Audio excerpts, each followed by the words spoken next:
Rookie, can you share any specific strategies or approaches you used to initiate conversation and engage with 5th and 6th graders during lunch? I mainly just started talking about Halloween because luckily Mix It Up Day was on Halloween. So they were all excited about what costumes they're wearing and their favorite candies. So that kind of helped get the kids ready to talk. Mm-hmm. Nolan, what was your favorite part about sitting with someone new during Mix It Up Day? You just you get to know more people, you get to know interesting facts about them. We're here with Brent McGuire. Brent, how did participating in Mix It Up Day contribute to your personal growth and development as a leader? You know, it made me understand that there's more people out there, and meeting new 5th graders and helping them bond and connect. How do you think Mix It Up Day can make our school a better place? It can make it better for people and make it really fun with the kids. Alrighty, well thank you. 2 high fives. Woo. Miss Carino, can you explain the purpose and goals of Mix It Up at lunch? The purpose is so that students can maybe sit with kids that they didn't already know. We want it to kind of go through the school so that everybody gets along and we can see that we're all more alike than we think that we are, and it just gives kids an opportunity to to talk and have conversations with other people. And how long have you been doing Mix It Up Day at Piketon? A long time. I don't even know. Mr. Bruder might know that number more. I would say we've at least been doing it 10 to 12 years. Oh, alrighty. Has it changed throughout the years? It has changed. This is the first year we won't get to do Mix It Up Day with 7th and 8th grade because they don't have the same lunch schedules. So 7th graders and 8th graders overlap a little bit. So usually we try to do 7th and 8th. This year and last year we did 5th and 6th. Years ago we even went to Zahn's Corner and did a 4th, 5th, and 6th grade Mix It Up Day. Mm-hmm. Oh, I remember.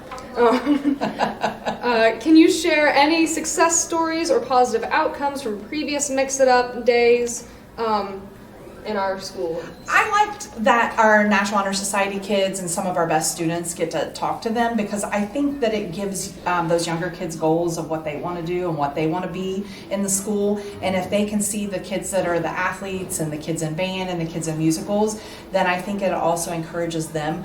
One of the first years that we did Mix It Up Day, I heard a little girl say, "I want to be just like her when I get in high school." Aww. And I always think that's the success stories. Mm-hmm. And final question, how does Mix It Up Lunch Day contribute to creating a more welcoming and accepting school environment? I definitely think that getting to work with some of the older kids and kids having conversations and just facilitating conversations is a good thing for these kids. Mm-hmm. Alrighty, thank you. Thank you.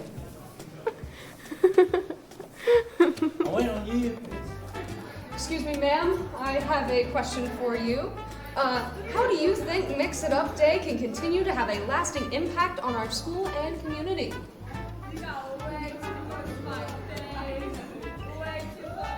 Goodness. Good answer. Thank you very much. On to you. Hey guys, it's Aubrey. It's October 31st and it is my birthday today.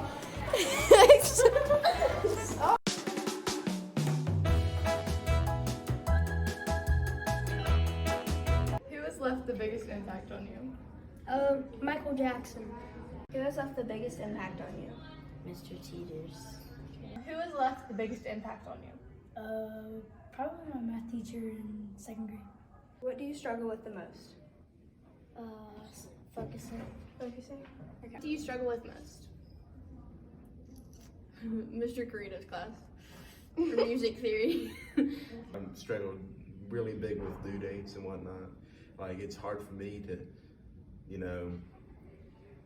find an assignment and get it done in a certain amount. What advice would you give to younger students?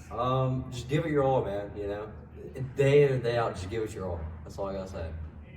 What advice would you give to the younger students? I would say don't push off your work till the last minute because I often find myself in that situation and it just makes your life a lot more stressful.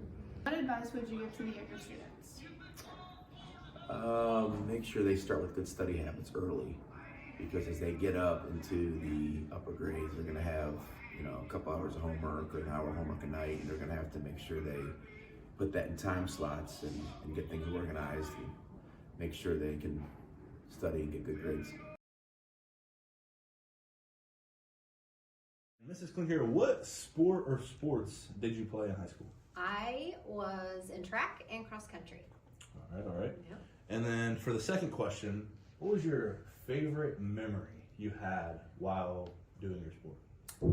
Winning. I like that. And breaking school records. That was very fun. Very cool stuff. And then lastly, what was your favorite teammate or coach? Favorite coach? Well, I only had two. Cassie Jones was my track coach. It was amazing. And Greg Shepard, of course, was my only cross country coach. So I'm here with Mr. Jared Williams. For the first question, what sport or sports did you play in high school? I only played baseball in high school. Okay.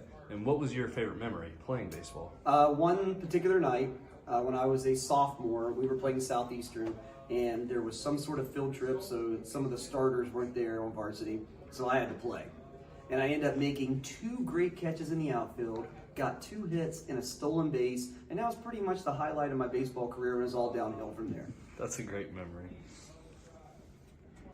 All right, I'm here with Coach Pfeiffer. And what sport or sports did you play in high school? I played football, I power lifted, and I threw shot and track. All right. And for the second question, what was your favorite memory from any of those sports? Probably freshman year, we won the SVC championship, won a golden football, and was the first year we ever qualified for the playoffs in football. All right, that's pretty cool. And for the last question, who is your favorite teammate or coach of all time? Favorite coach would have to be the older Coach Galligan. He was my football coach while I was here. All right, well, good deal. Thank you. All right, I'm here with Coach Jason Taylor. And for the first question, what sport or sports did you play in high school? Football, basketball, and track. All right. And for the second question, what is your favorite memory out of those sports? Wow. You didn't give me time to think. You should give me that question. We can give you a minute. You can edit it out. Yeah. Let me think. Favorite memory. I'm just going to say the locker room pregame music playing, old 80s, White Snake, Tiny Contain video, them in the head, stuff like that. All right. And for the third question, who was your favorite coach or player? Coach or teammate? Coach or teammate. Again, there's a lot of them. I mean, I got to go with the obvious answer. My dad, he coached me in varsity basketball, varsity football, varsity track, so that's a pretty easy one, I guess. Good answer. Yeah. All right. Thank you.